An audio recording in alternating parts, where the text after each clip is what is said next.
Hey everybody, welcome to Kastor'sCorner.com. I'm your host Cleo here for another toy of the day.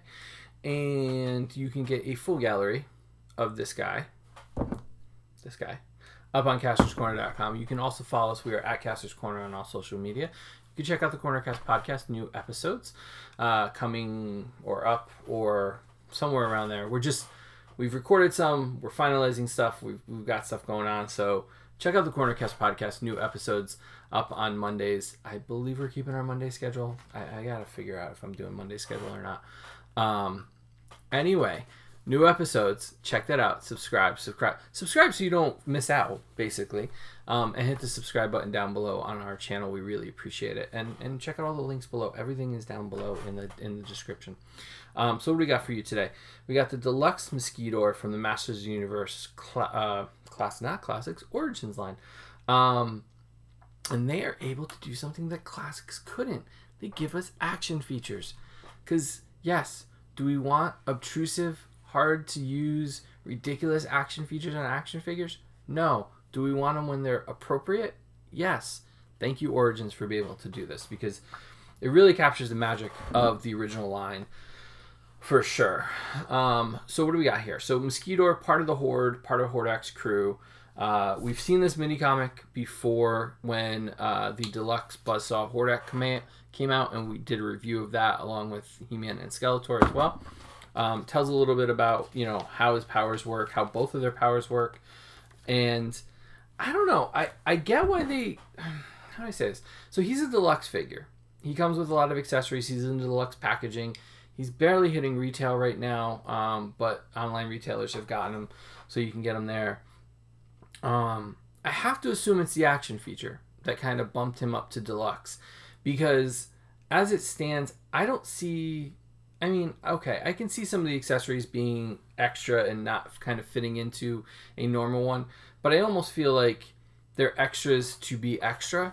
Like, I don't think anybody really asked for what other than what is here for him. So he comes with 3 hands. So he's got 1 hand that can hold something, 2 hands that can hold something, and then he comes with a closed fist as well. I don't think that's necessarily. We could have just had 1 open hand, 1 fist, and a blaster. But being who he is, does he really need the blaster? I don't really think he does, but is what it is. So he's got the oversized head. He's supposed to look like a mosquito. He's part of the Horde, so you kind of see some of the Horde coloring and symbolism there, which is cool. Like, I like having another Horde member besides Hordak. I kind of want to see that branch built out, and we know they have the parts because of the PowerCon exclusive set, so we know that they have the parts to do a lot of them, and I'm excited to kind of fill out that little roster there. First thing I noticed was mine came with, I don't know if you'll be able to see that, some damage on the tip. This is 100% molded in red plastic with silver paint. So that silver paint was starting to wear away from being in the packaging the way it is. The other thing is there's something about the ball joint here where it's just very floppy. It's not bad posed out normally. He doesn't kind of droop, but when you add the accessory piece to it, he automatically he can't hold his head up. So once you add that accessory piece on it, unless it's attached to another figure, you get this. So you can't pose him out like that for pictures. I couldn't pose him out like that for pictures, just having that attached to him. And I guess this is supposed to be kind of like blood reaching out and grabbing onto somebody. It's definitely in the shape of a Masters of the Universe kind of chest plate. I use Stinkor here as my guinea pig to kind of see how it looks. And I think it looks really cool, kind of grabbing, because it's so heavy, grabbing onto the other character. And you just saw my chair go all the way down.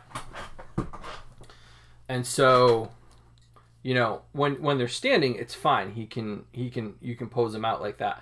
But it definitely can't support the weight there.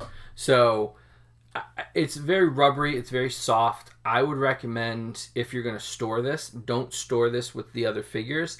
I have a feeling that this is going to kind of become gummy and kind of sticky over time, depending on your humidity and your temperature in your home.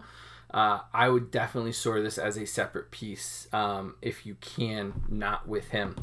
So you get the blaster, you get the head, you get the attachment. There's an alternate head that looks more dragon-like than mosquito-like. Same thing. You know, it still has that floppy. It's the neck ball joint that really is a supporting factor here. But you can see all the scales on there. It is a much more, it's much spookier kind of head. There's some kind of hardware kind of trailing through it, so you can see that it's supposed to be like a tubing that goes through. He definitely was experimented on. This is not like natural. This might be his natural head, but the pieces were added on. So there's that. The other thing is, and I'm taking off the head just so that you can kind of see it. So two things I noticed on him that other figures I haven't noticed on. So number one is the spacing there. So you can see when he is static, arms are down at his side, or in any kind of configuration, when the arms are kind of flat or the shoulders are flat against the body, it does reveal this much larger gap there that you don't see with the average figures. Okay, I have to assume it's because they don't insert into the body the same way that you do with a normal figure because of the torso itself. So that torso, you can kind of see that clear plastic that you can see through. And what is kind of hard to tell right now, and that because it's static, is that there is actually liquid in there that kind of moves around. There's a button on the back there, and when you push the button, it kind of pumps the blood in like he's a mosquito sucking the blood life energy out of somebody. So it's a nice feature. Now, when I got him, that whole chest was just full of the red liquid. When I took him out and started to play with it and test it out, I noticed that you only ever get half of it in. So I guess when they made the figure, at least for me, the one that I picked up, when I got the figure, all the blood or the liquid there was in that chest piece, so it was completely full. When I pumped it, it kind of went through the cycle, and now it only fills about halfway. So I've never gotten it back up to full again. But I mean, you can just keep going. It's just a circular pattern. It just kind of keeps siphoning through, and it kind of looks like it fills, but eventually it will kind of settle, and you'll get about half of the liquid back in there. So I like it. I think it's fun. I think that's an action feature that's warranted and really cool. I think it's, you know, pays homage to the original and all these extra articulation pieces. I will say overall, he is much looser than the average figure that I'm used to. So I don't know if it's just this figure itself, the one I got, like the one I'm holding, or as a whole, if everybody's having issues between the ball joint and the neck, the legs being very loose. I don't know if it's a function of the pieces. I don't know if it's a function of warping or whatever, but mine definitely has very loose joints as compared to all of my other masters. They kind of are a little bit floppier than normal. So, but I mean, as a criticism, it's, you never know what you're going to get out of the package. Sometimes it can be perfect. I think the paint on him, with the exception of the wear over on the edge here, is really good. And I think he's definitely worth picking up. I wouldn't skip him, especially knowing that the rest of the horde should be coming, hopefully, you know, as this line continues to grow, which it is continuing to grow. And hopefully we'll see these parts reused on other characters. I'm excited to kind of see how that kind of shakes out. And so there you go. So check out a full gallery of this guy up on castorscorner.com.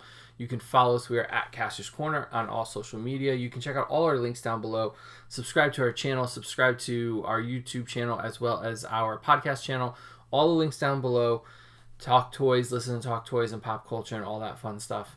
And yeah, the more of you that subscribe to everything, the more cool things we get to do, and then we get to share them with you. And really, that's been the joy for me, is to watch the channel grow and be able to do more fun stuff with different companies and kind of bring all that stuff to you guys. So thank you guys for watching. We really appreciate it. And we'll see you tomorrow night here on castorscorner.com. Oh, I almost forgot. As we say every night, Jaxie, we miss you and we love you and we wish you were here. And so we will see you tomorrow night for another toy of the day here on castorscorner.com. Have a good night, everybody.